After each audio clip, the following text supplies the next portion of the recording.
এবার আসছি মসজিদ কমিটি। মসজিদ কমিটি কে হবে?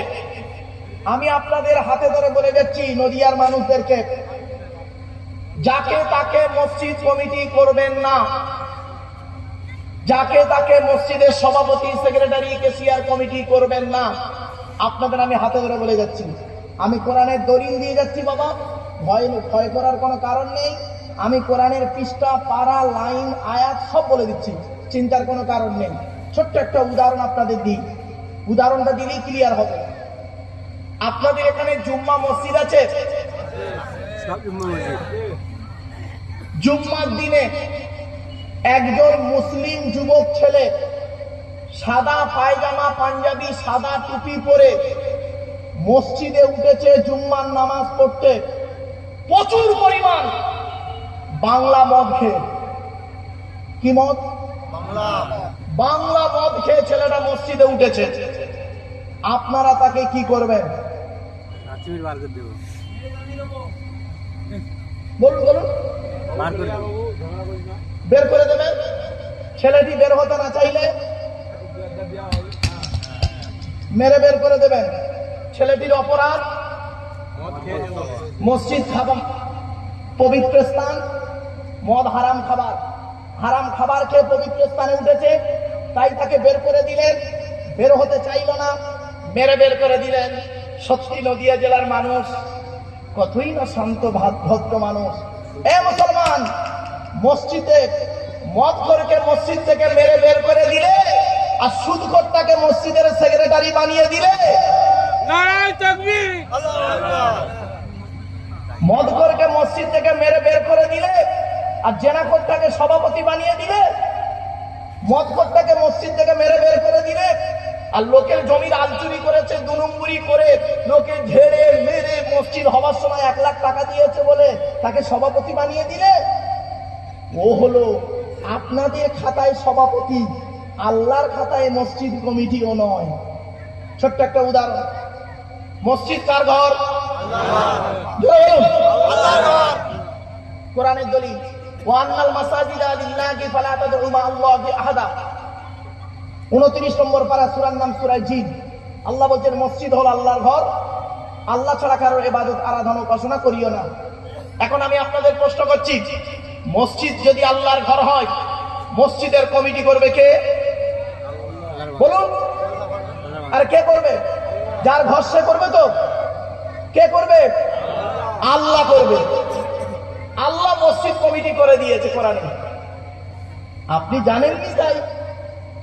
আল্লাহ কোরআনে বলে দিয়েছেন মসজিদ কমিটি কে হবে। শুনে নিন, আল্লাহ পাক কোরআনে বলে দিয়েছেন মসজিদ কমিটি কে হবে।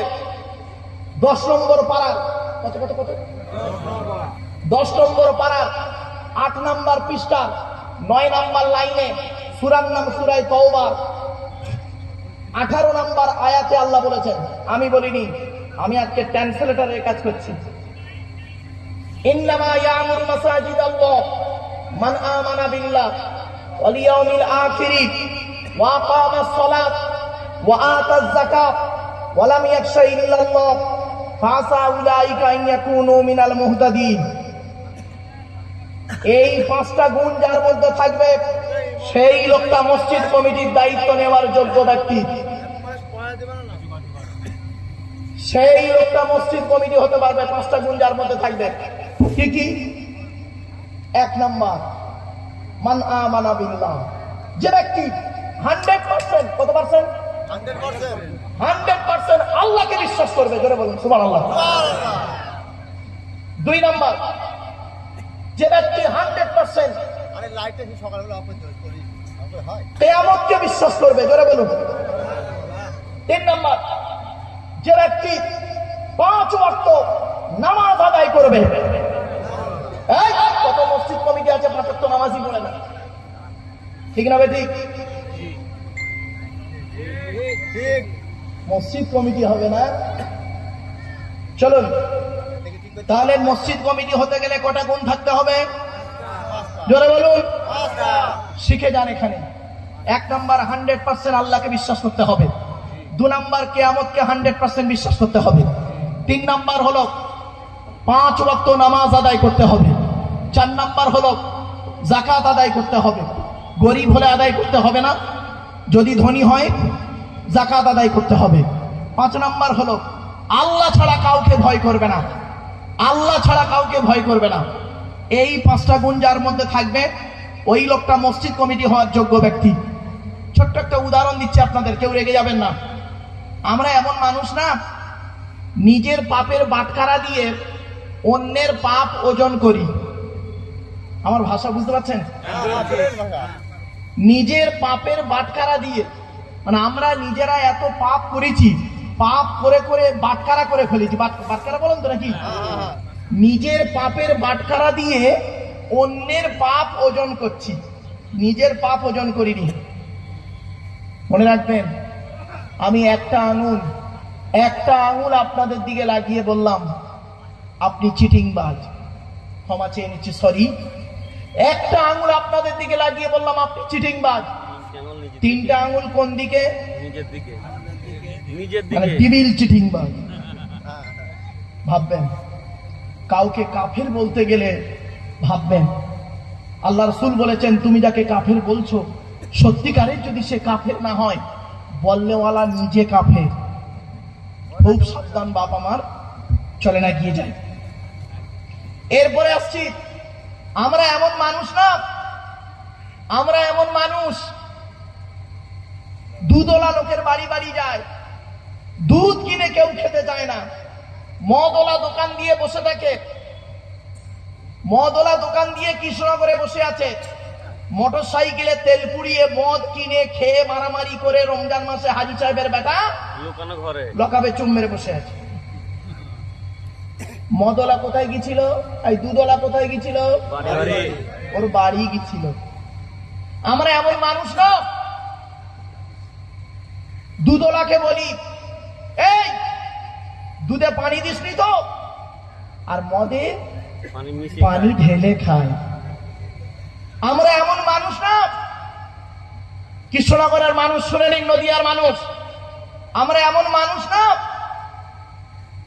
100 টাকার চোরকে গাছে বেঁধে মারি, 1000 কোটি টাকার চোরকে স্টেজে তুলে ফুলের তোড়া দিয়ে সংবর্ধনা দিয়ে স্যালুট জানাই। ঠিক না বেঠিক?